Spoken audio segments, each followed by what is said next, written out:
2, 1. Look at that. Man, episode 380 of the show. We've been doing this 380 days now, traveling around the world. We got Nicole in Georgia, not the state, the country. I'm in LA, Saeed's in the UK. Look at that international podcast. Awesome. Thanks, Nicole, for coming on our show. Do you want to Yeah, tell thank us you for having me. a bit about yourself? And you call yourself a digital nomad. What is that? Absolutely, yeah. So I am originally from Canada. I haven't lived in Canada since 2017. I have lived in China. I was recently in Turkey. Now I am in Georgia, next country to be determined.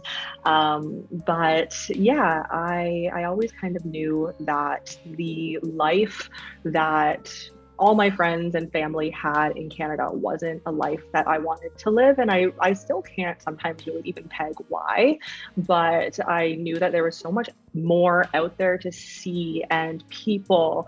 And there was just always something in me that I knew Canada or North America wasn't it for me, like it is for a lot of people when they're born in one country.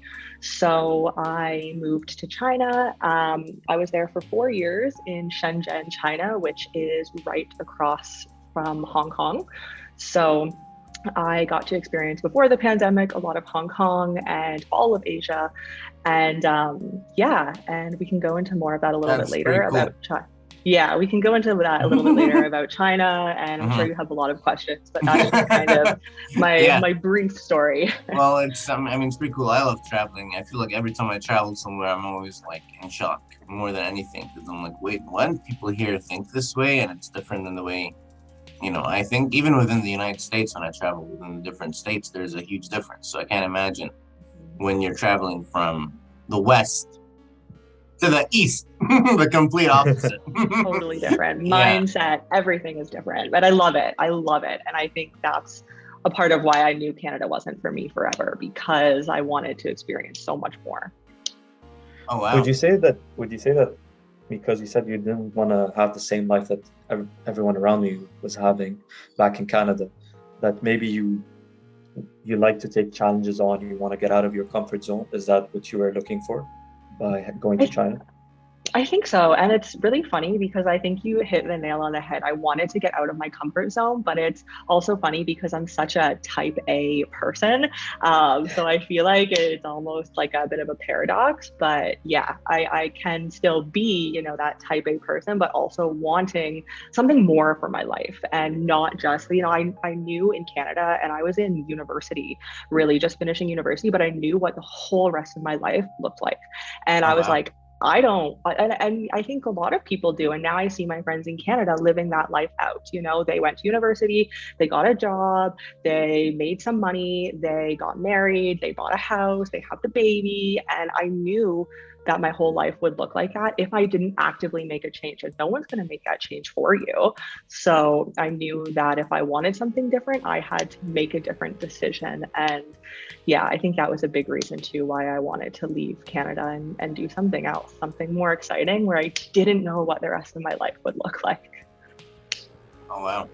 I feel like a lot of people are scared of that, the question marks, right? Like, like having that stability and knowing that you're gonna, that's how my life is gonna play out. It gives people some kind of peace of mind, right? Mm-hmm. Mm-hmm. But anytime that path veers, there's just they, go a little insane. But for you Yeah. to be able to just have question marks wherever you go, and you're like, yeah, I'm in Georgia now, but I don't know, TBD the next location. Exactly. I don't know. How do you get that like comfortable with just not knowing? Because for me, it's a little scary, to be honest. I wish like I could know my future a little bit. Yeah, that's a really great question actually, and I've never really thought of it that way.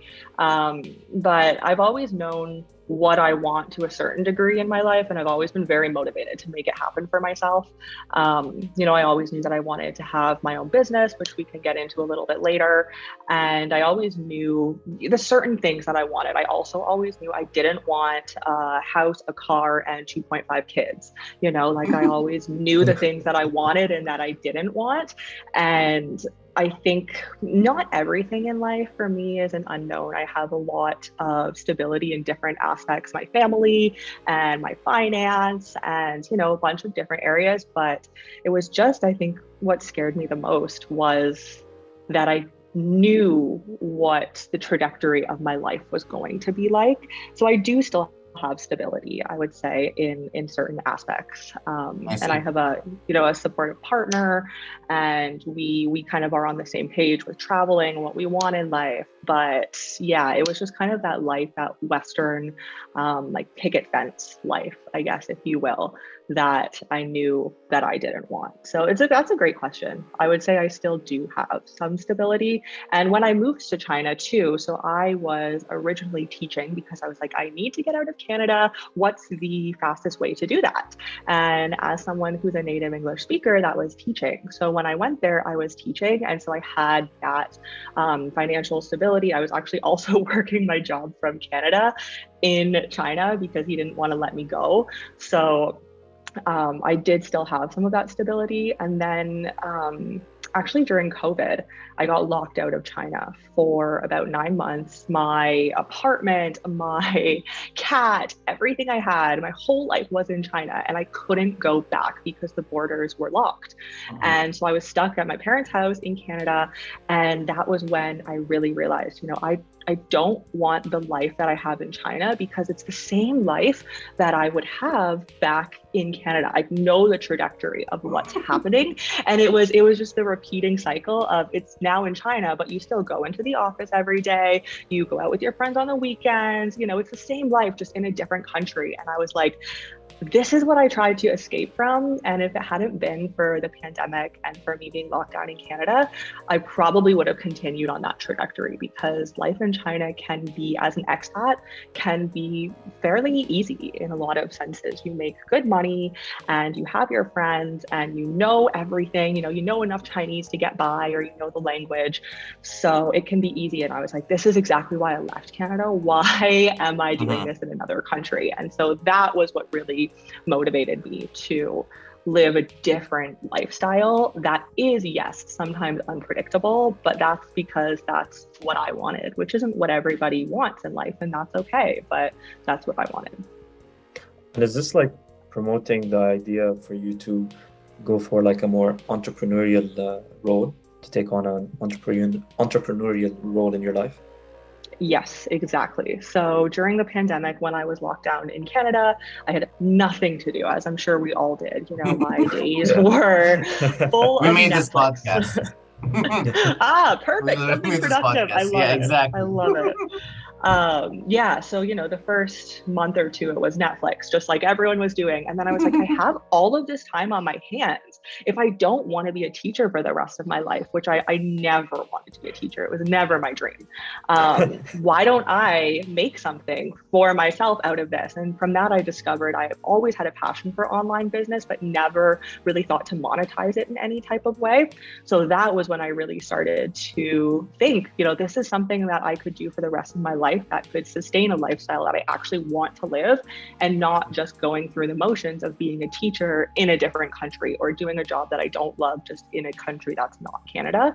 So yeah, I always credit the pandemic, and I'm the type of person I always like to say, everything happens for a reason. Mhm. And for me, the lockdown and the pandemic happened because it really showed me what I need to do in my life instead of just going through the motions, which I was doing the same in China and in Canada. Um, yeah, wow. I feel like the pandemic truly was like a wake-up call for many, many, many, many, many people. And it's like, Mm-hmm. it's very interesting to me to see like what everyone did during this pandemic time. We started this podcast out of a whim. I love And it. I love I it. can't believe it. It's 3 years now. It's been 3 years since the pandemic first started. I can't believe it, right? It feels like it went by in an instant. And I It see like does. all my friends that have been very stable or that have been, very hesitant to do anything because of the pandemic. And it's been 3 years, and, I feel like they've stagnated, because when you don't do anything for 3 years, you pretty much stagnate. So I don't know. It was, it was interesting you said that, like, the East is pretty much like the West. Once you get in the routine of things, it's pretty much, right? So, what is the difference between the West and the East? Yeah, good question. Yeah, first of all, so when I say, the East is like the West, they're totally different in terms of so many things, but it was just me living out the same life, going to a 9 to 5 job, the motions. And you can do that in any country. It doesn't matter where you are. So that's kind of what I refer to when I'm speaking about that. But in terms of the differences that I experienced from Canada and also I'll say China, I traveled most of Asia, but I really got integrated into the Chinese culture, which is interesting because not so many people travel to China or can travel to China even. And if you can, it's like a 5-day visa or something. So it was really interesting to see that side of the world. But first of all, the culture, and of course, this is a given, but there were so many small things that I didn't expect to be a change. And for me, it's really those tiny things that all add up to have that big, I guess, culture shock. So it's the way that, when they do business, they have business meetings and they're out drinking until 5 in the morning. And What? that's how business is done. Yeah, it's the same in Korea and Japan, but I didn't know that going there. So, that's how business meetings are done. And the way that sometimes they won't look you in the eye and their mannerisms. And one interesting thing that it took a while, but I really had to get into the culture and be there for a few years. But the people and the way that they think is just completely different from the Western way that we're taught to think critically. I went to university, and university for me is really all about thinking critically. That's what they really teach you. So it was interesting with my education to then go to China, and there's no critical thinking. The government really just takes care of everything for you. A big one for me was they have WeChat. So WeChat is like all of our social media and all of our credit cards and all of our everything combined into one app. So this app really has everything. It knows your whole life. It knows where you've been, what you purchased, who you talk to, what photos you like. It's all the apps in one. And so the power is just crazy that the government has and that these big companies really have. It's such a crazy thing, but WeChat for me was a huge one because everything is within. I book movie tickets on the app. I can order food on the app. Wow. I can do absolutely, and I don't even know Chinese that well. So if I know Chinese, there's so much more you can do on the app. So yeah, it was just every aspect is completely different. And it's funny too, I was just talking about this with somebody the other day. Our mentality, all the foreigners, before we go to China, we expect it to be more like a village, kind of like what you would see in maybe Mulan or something. And then you go and it's this, I lived in Shenzhen, so it's a tier 1 city, Shanghai, Beijing, Shenzhen, and Guangzhou. And it's a huge sprawling, the downtown is massive. It's like, I don't even think I can compare it to a state. Maybe New York would be the only one because it's just built up buildings as far as you can see. And there's 7 different districts. And, there's the beach, and then there's the city, and then there's kind of the outskirts. And it's so wild because me coming from Canada, we have 5 big cities. I know the States has more, but they just don't compare to what China has. And I lived in Shenzhen, and 40 years ago, Shenzhen was a small fishing community, a fishing village. And in 40 years, they have built it up to be the financial district of the country. Oh wow. And all that happened because they were they were drinking while they were doing business meetings up until 5 a.m. and they were like, well, all these ideas came. To me, that doesn't sound very practical or effective, but I guess if it works, right? Each their own. Yeah. See, that's the funny thing. And it's the Western mindset because now is interesting because I can understand their perspective of it. And for them, it's when you're drinking, you're becoming friends. And it's not just a formal, stiff business meeting. You're actually becoming friends and getting to know this person. And so that's how they see it. But yeah, for us, it sounds crazy. It does. But for them, our way sounds crazy. Oh, wow. Yeah, it's a very interesting to always like see both sides of like of a certain topic. So obviously, since you were raised in the West, you only saw one side of how business meetings are conducted and how the culture is there.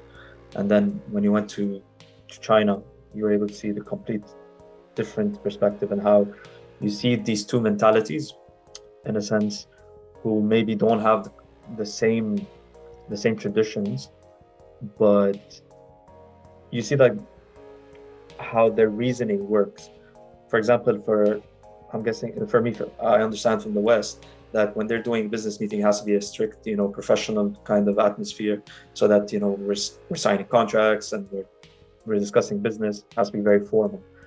But the way you were comparing it in China, they wanted to become more friendly, because like maybe from what I would presume is they're usually very professional throughout their work, and this one time when they want to make those decisions between like in partnerships and collaborations, they want it to be a bit more relaxed and not too professional, because then you're discussing a partnership, you guys are working together, so you kind of want to be friends at the same time. Exactly. Yeah, you hit the nail on the head. And it is interesting kind of what you touched on at the beginning there, to see the differences, because like I said, I wasn't just traveling through, I lived there for 4 years. So I really got a lot more ingrained in the culture and learning some of the language and really understanding why things are the way that they are. Not completely. I'm not claiming by any means that I know everything about China. But yeah, it's interesting to be a long-term expat there and really see why these things are the way that they are, and their culture is so long-standing. So it's really interesting. And I assume you have to spend a lot of time there, right, to really like understand. Like if I went to visit for like 2 weeks, it probably wouldn't be the same experience. Yeah, and totally. Now that you're traveling around, do you keep that in mind? Like if you're gonna go somewhere, you're gonna pick some place where you can like try to stay a bit longer, or you want to move? Yeah, good question. Yeah, I totally know what you mean. I think I was in China for so long. I think what I want right now, and it's always changing, and I know it's not going to be this way forever, but what I want right now is to really just travel for, maybe 2 or 3 months, not like a week, but also not super long term, to see the places and meet the people. But I know that I won't truly get that full cultural experience like you do when you live somewhere for 3, 4, 5 years.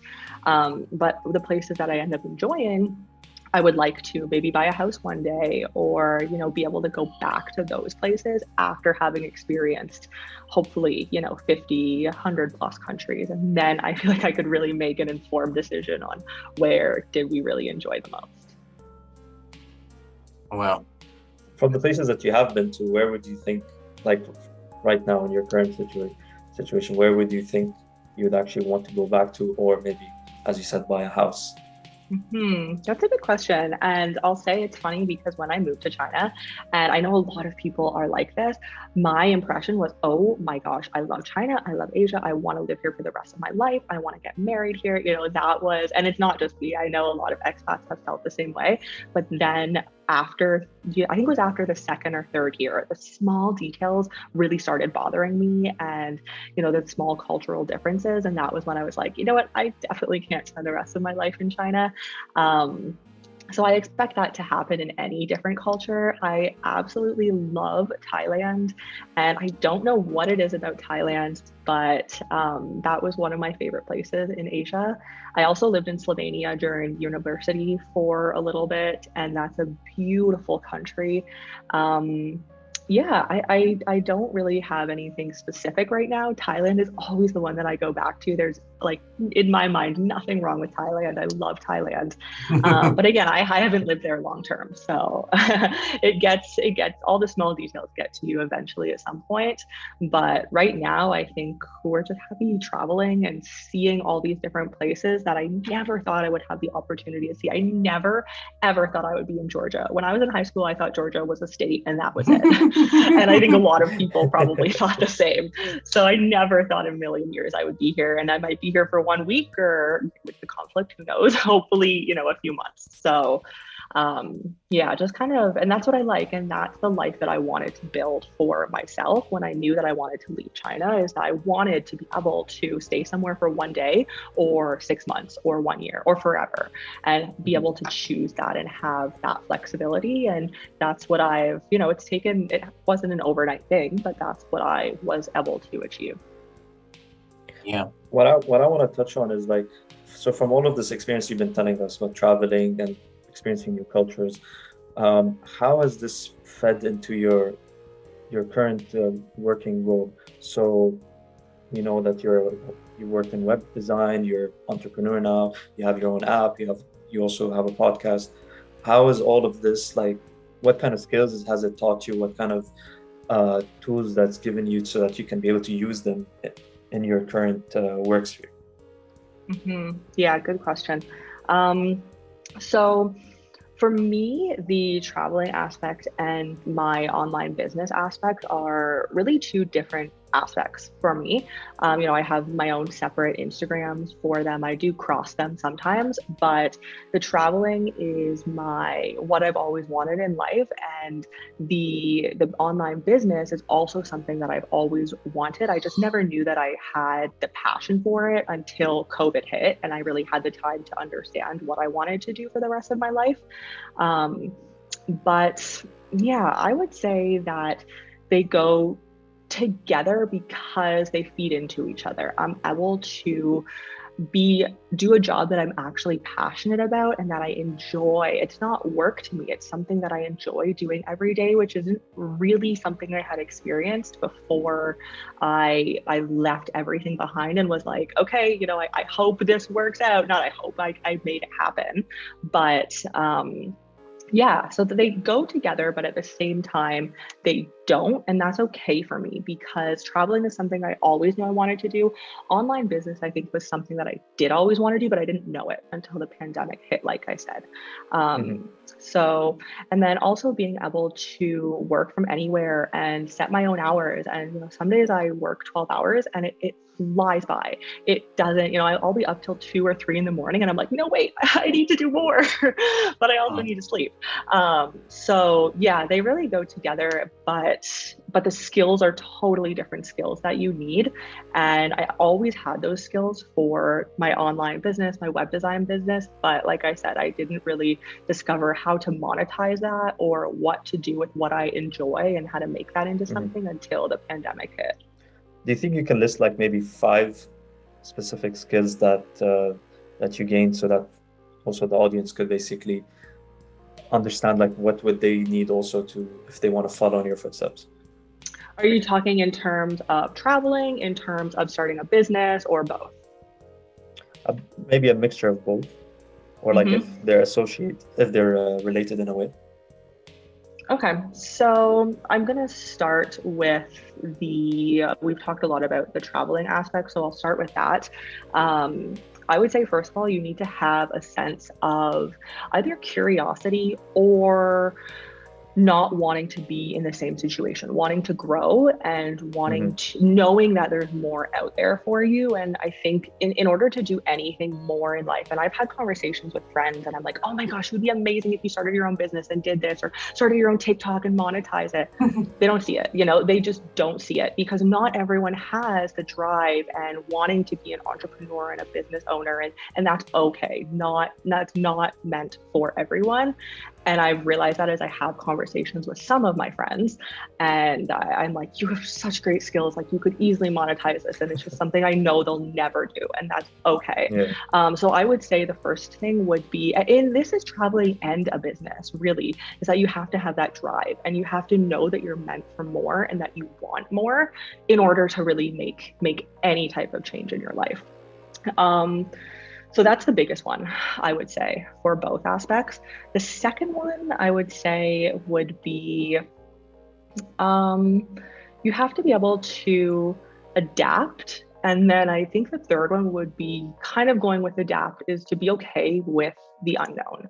I think if you're not okay with the unknown and you are either traveling the world or starting your own business, it's not going to work out. And you have to just kind of accept things as they come and know that good things are going to happen and bad things are going to happen. And, I'm going to be in Georgia when there's a war right above us. And like, that's just the way it goes. And, I choose to look at it as on the bright side of things instead of on the doom side of things.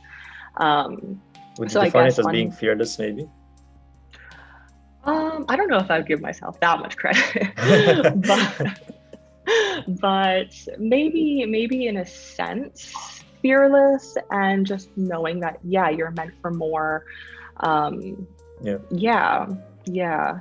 And then I guess I had a fourth one. I forget what I was going to say, but I think my last one would be, and this is a hard one to always keep front of mind, but is that you just have to be positive and look on the bright side of things. Because when you're running your own business, when you're starting anything on your own, when you are traveling by yourself with somebody else, things are always going to go wrong. Your business might fail, and that's okay. It doesn't mean you're a failure. That's a learning lesson. And so you always have to be able to, have a down day, and that's okay, but pick yourself up, because that's what every entrepreneur has to do in order to succeed and to thrive in business. And the same goes with traveling. So it's interesting, as I'm saying these, I'm realizing that although they're two separate things, you can really correlate a lot of the things together in both of the aspects of traveling and starting your own business. Oh, wow. I love what you said about like how you can just sit there and work for like 12 hours and time flies by. It really is something I feel like I want to get to the point where I can do, where it's just like, doing my work and I'm very in tune with my work and just very in tune with like the experience of it. And so I do it and time flies by. I don't know, do you have any like kind of secret or tip to getting to that point? I totally do. As you're saying that, I'm like, there's one thing I really want to say, and that is it took me, you said 3 years since the pandemic happened. I Mm. always knew online business was where it was at for me, and not for everyone, and that's okay. But I always kind of liked the techie, the online aspect of things. But my first business that I had and established when I was in Canada during lockdown did not work out. And I realized it wasn't an online industry that I wanted to be in. It wasn't something that interested me. My second one was a little bit closer to where I wanted to be. But then from there, I pivoted, and now I'm in web design. And it really takes, it's not an overnight or even a 1 year process for most people of figuring out what it is they want to do. It is a longer process of understanding yourself and thinking you want to do this, but then realizing, actually, I don't like sitting at my computer for 12 hours, or actually, I don't like, whatever it is that you're doing, talking with people online on Zoom calls all day. Whatever it is that you do, you realize that maybe it's for you and maybe it's not for you, and then you can pivot from there. But it wasn't something that took me 1 month or 6 months or 1 year, and it really is a journey. And so I think that's important to keep in mind, because I love what I do now and I can sit at my computer for 12 hours, but it didn't take me overnight to discover that. And okay, great, like, this is what I want to do forever. It took me 3 years, and it's always still an ongoing process because I always want to evolve in my business. I think that's great. I think, just like knowing yourself is, I think, very key for like most people, and most people don't really know themselves, or they're either uncomfortable getting to know themselves, or they're afraid to try new things, so they don't know what they're capable of. I don't know, were you always like this when you were younger? Were you always like trying new things and wanted to do new things, or were you did it happen all of a sudden? What's your background like? I would say that's an interesting question. I wouldn't say I was always trying new things.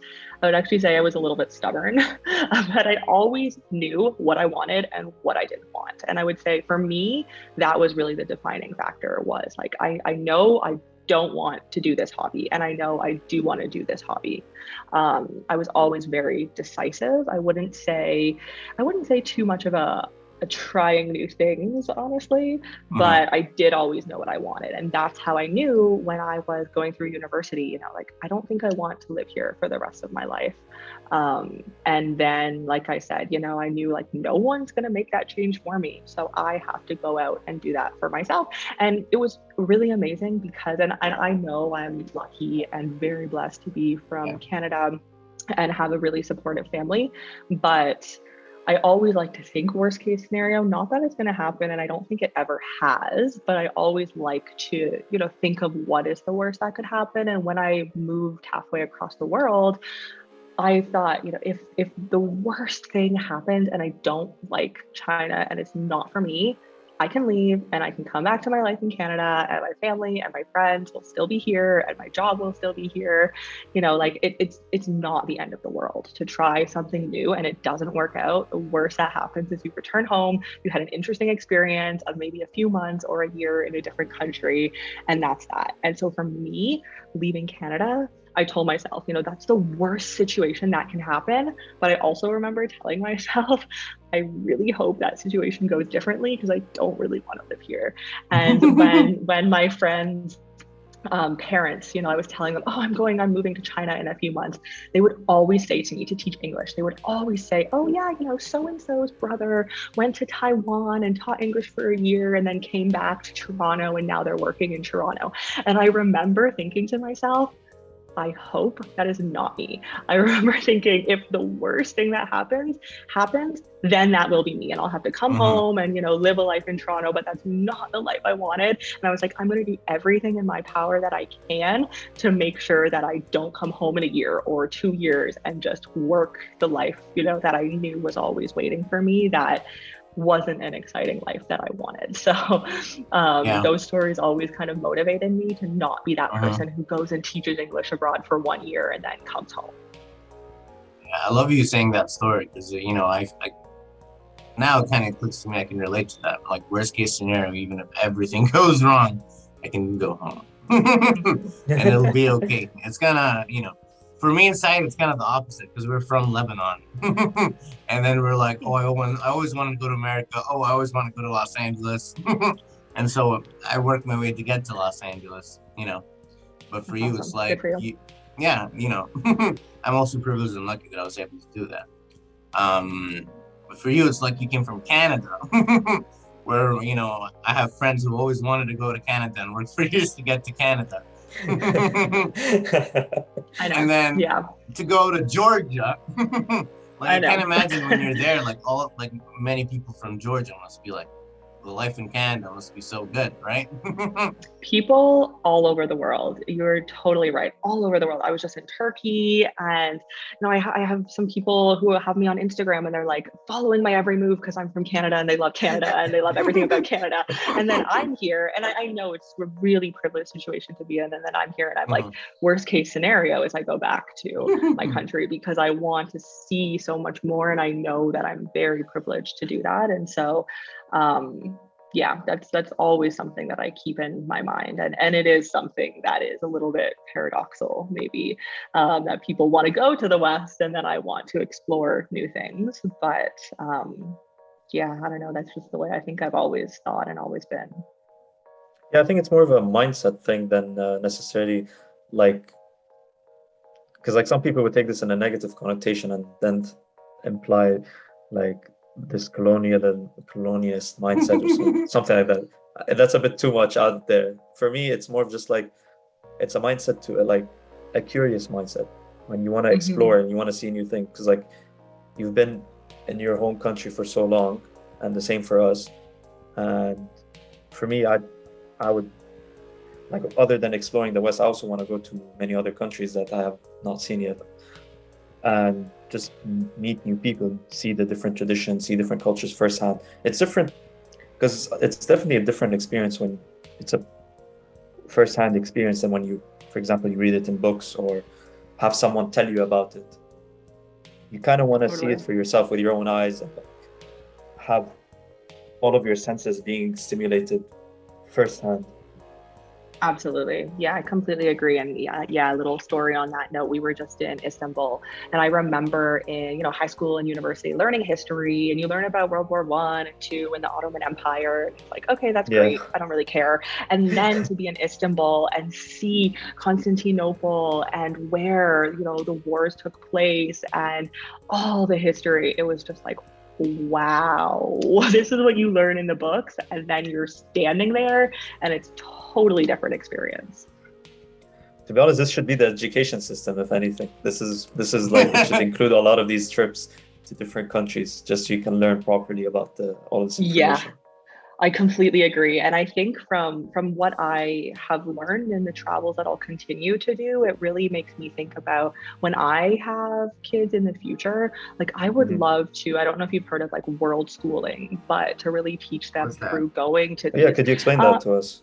I'm no expert on it by any means because I don't have kids. It's not something I need to know everything about right now, but Mhm. it's more so like the children traveling the world with you or traveling with you, and then them being able to actually experience these things and getting that history lesson from the city and from, you know, who the Yeah. tutor or whoever you hire, but being able to actually see it in that place and not just read about it in textbooks. So that's kind of like the premises of world schooling.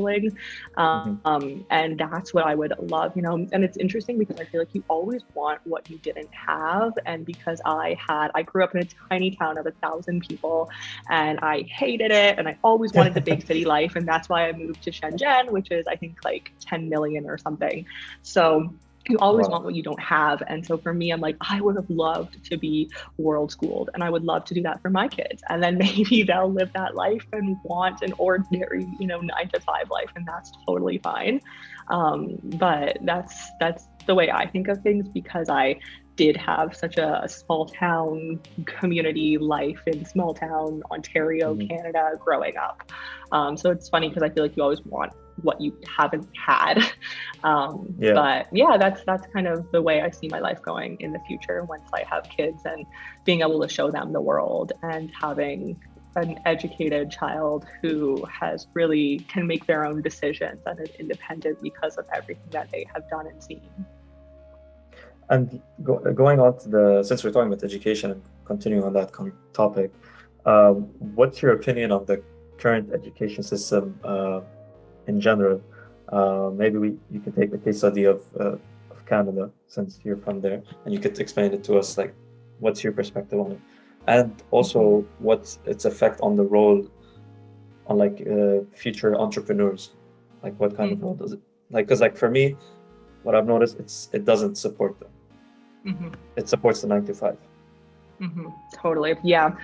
This is a conversation I've actually had with some people before, and I'll definitely tell you how I feel in a nutshell, but at the same time, I'm like, I'm not going to be able to change it. And it's not something that's going to change anytime soon. So it's something that, you know, when it's brought up in a debate, I'm like, we can all have our opinions, but is it something that's really going to change? Is it worth, you know, talking about? I'd rather work on my business or, you know, Right. do something more productive.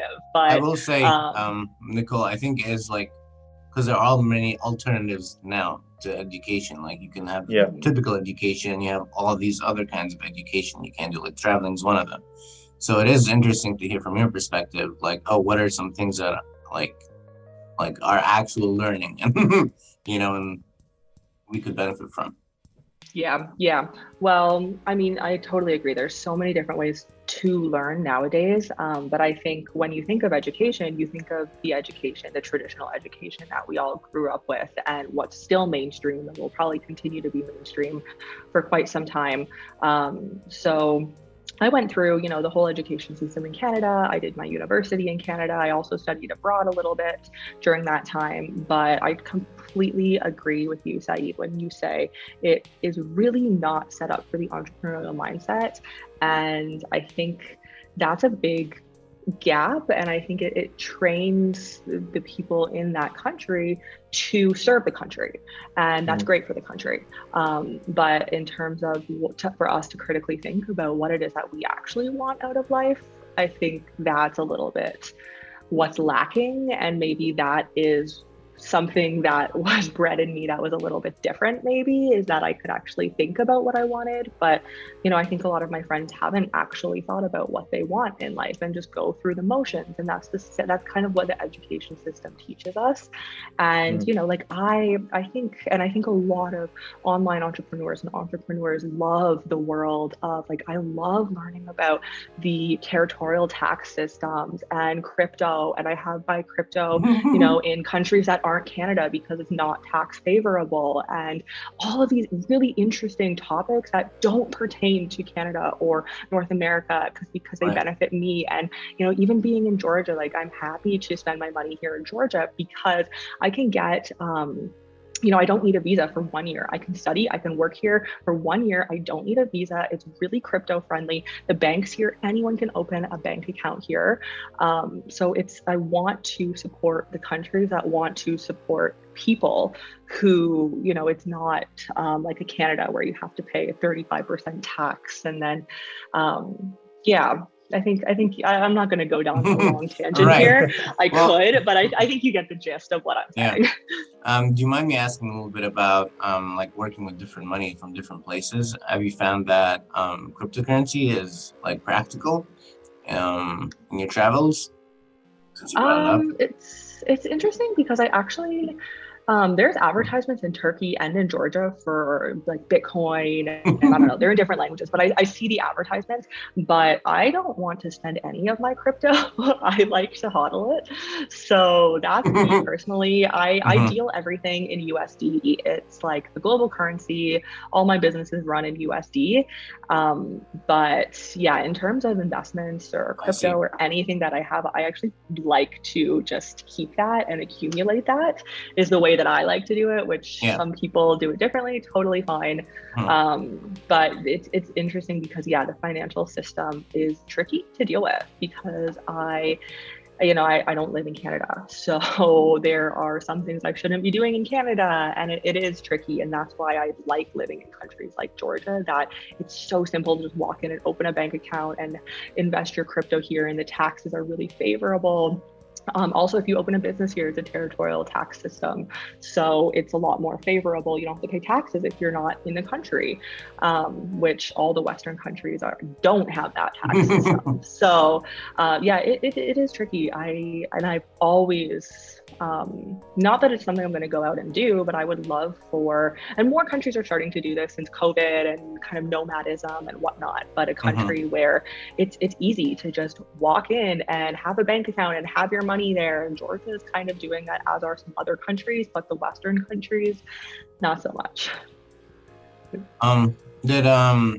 interesting that everything's changing, right? With the whole internet. You can do an online business. That was not a term 20 years ago, right?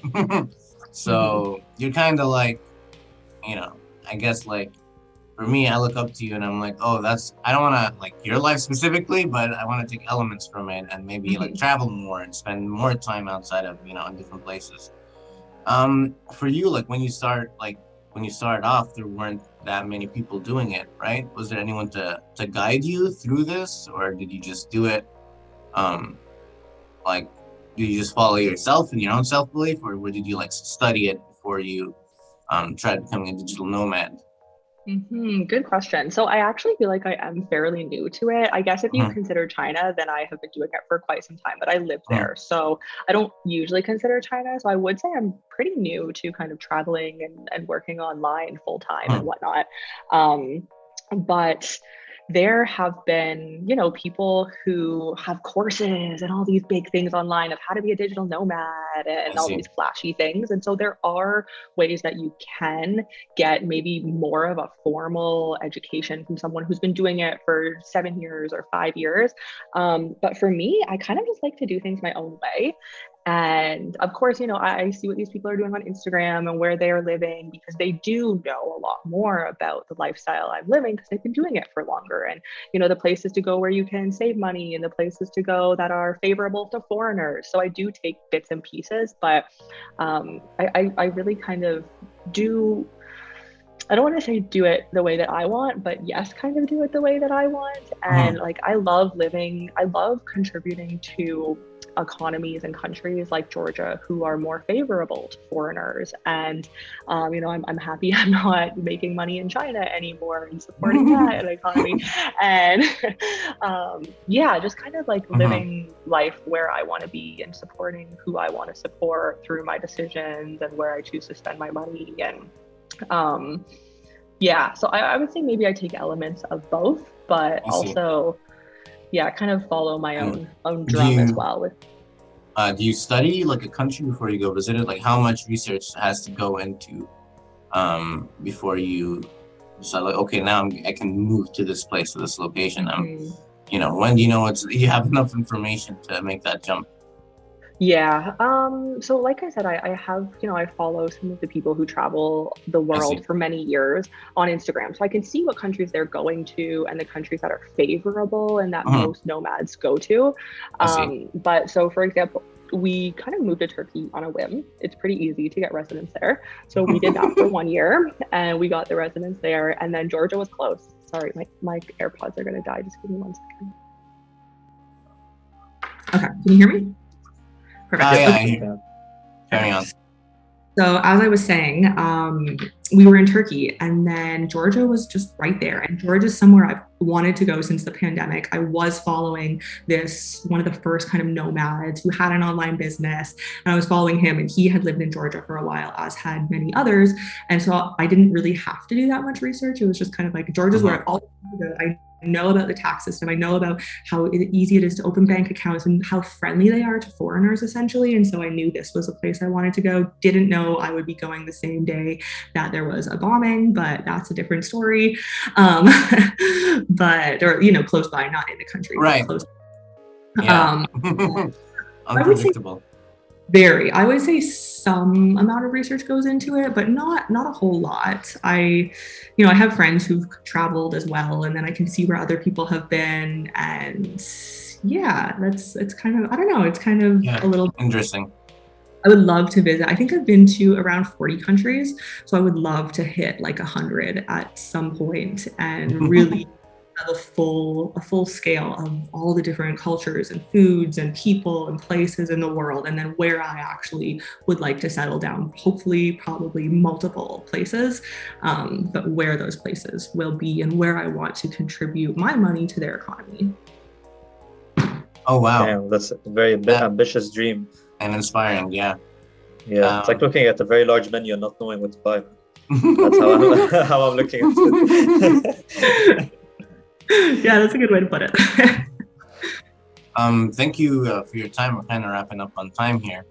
I kind of want to know, like, what's next for you? What's the next country do you think you might visit? And I know you say you want to get to 100 countries. When do you think that's possible for you to reach that goal? Yeah, 100 is kind of just an arbitrary number, but like somewhere in that range. And the thing is, like, it's no rush for me. I don't want to be one of those people who it's like, oh, I have to hit 100 countries, so I'm going to go to 3 days in each country. I am more than happy to spend 1, 2, 3, 4 longer amount of months in a country if I like it and I enjoy it, and it's there's a lot of things that are beneficial to me. I'm happy to live there for longer. So 100 is kind of an arbitrary number, but I would like to just see enough of the places in the world and the different continents. In terms of what's next, the way that we kind of like to travel is what's close by. So we would really like to go to Azerbaijan and kind of some of the other countries that are close to Georgia, close to Turkey. And then from there, might be going back to Canada to visit my family. I don't like to stay there for too long, maybe a week or two. And then maybe my partner's from Mexico, so perhaps to there, which is a place I would love to discover more of. Again, a lot of history, and I love to experience that history firsthand.